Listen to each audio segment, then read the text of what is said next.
Hey guys, welcome to the first episode of Soul Search here at Soul Sports Running Zone.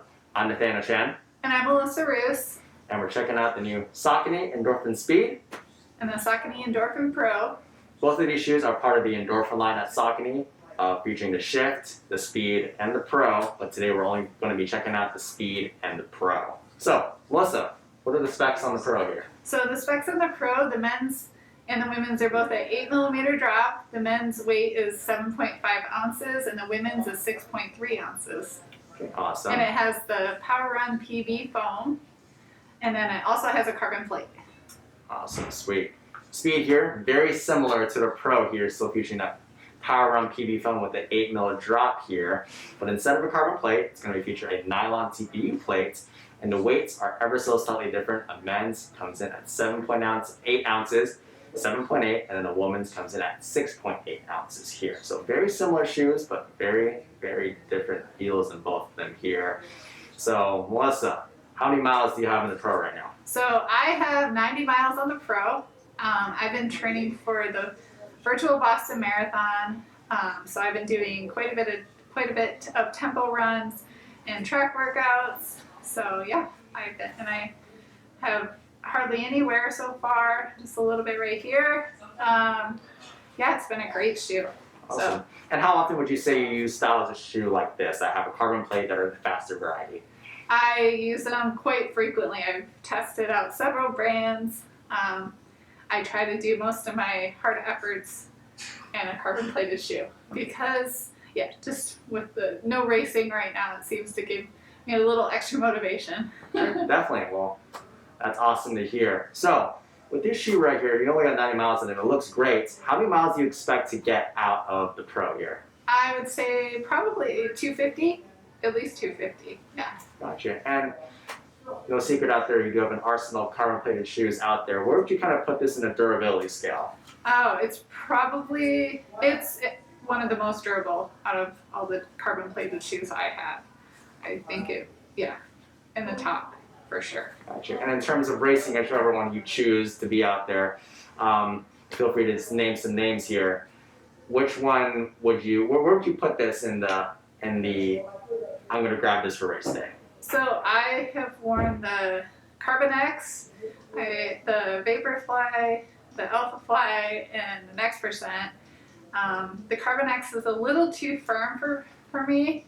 I really like the midfoot cushion and the Endorphin Pro.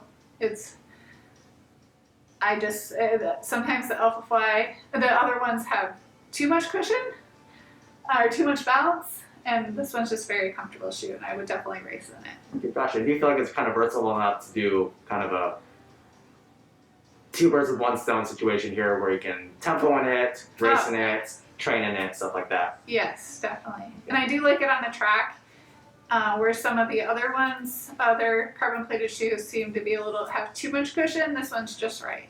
Okay, awesome. How about the stability of them? Because we know that some of those carbon plated shoes out there are a high stack out there. They have a ton of cushion in them. Do you feel like it's a stable enough shoe? I do feel it's a stable shoe. I am a neutral runner. I do heel strike, but yeah, I feel very stable in the shoe. Okay, awesome. Well, that's great to hear. Is there anything that you dislike about the Pro, though? I mean, it seems like it's the perfect shoe out there for you. Well, carbon-plated shoes are quite expensive. This one's $200, which really isn't too bad compared to the others. And it's definitely a more durable one, so it's worth the money, I would say. So really, that's my only thing. I just wish they were a little less expensive. Yeah, well, it sounds like you get a lot of bang for your buck. Yes. With the shoe here, $200 for a lot of shoe right there, and one of the higher mileage carbon-plated shoes out there. Yes. So. Yeah. And I love the color. I love the style. They did a great job with it. So. Awesome. Sweet. So Nathaniel, tell us about the Speed.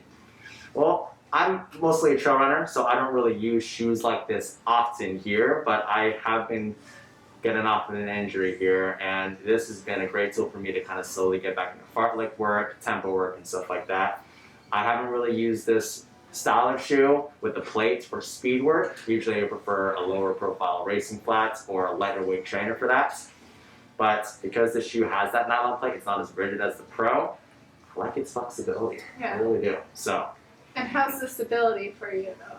I'm a slight overpronator and I run midfoot on here, which should be an okay combo here. But because the shoe, for me at least, it was definitely a higher stack in here and it doesn't have much of a flared out platform. I feel like I was a little unstable. I've only run in one other carbon plated shoe, the Carbon X, and I love the stability on that one. This one was a little bit unstable for me. Okay.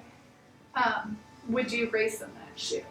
I would consider racing in this shoe here. Usually I would prefer a lower profile shoe, but if I were to race a road race like a marathon or a half marathon or something, I would consider this shoe here because it is more flexible, it is easier on some people's legs that can't quite wear a carbon plated shoe, that want a little more flex in there but want to get an experience from a plated shoe, and it's still light enough. So would you go down to the 5K, 10K distance, or do you think half marathon enough?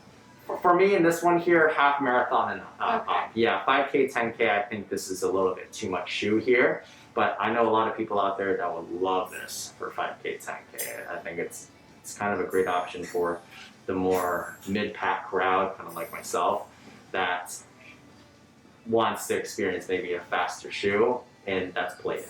Okay. What's your favorite part of the shoe? I would say the cushion, definitely the cushion. It's really soft, but it's not mushy soft. It bounces really well.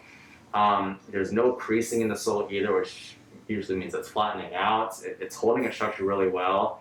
Only got about 50 miles on this one here, so not a lot of miles. Speed roll? Yeah, the speed roll.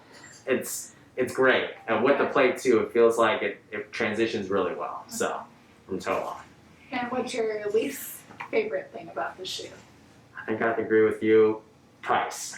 It's not $200. It's $160, and it's still pretty expensive shoe for kind of a more specific kind of shoe, like a tempo day kind of shoe. But I think, like the Pro, you get a lot of bang for your buck out of this one here.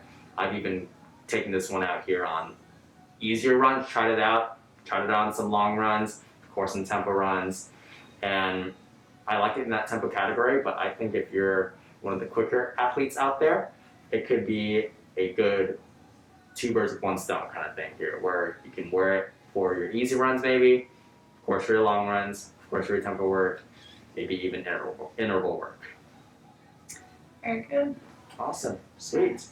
Well, that's going to be today's episode of Soul Search. Like I said, Endorphin Speed and Endorphin Pro here. We hope to see you next time on Soul Search. Thank you.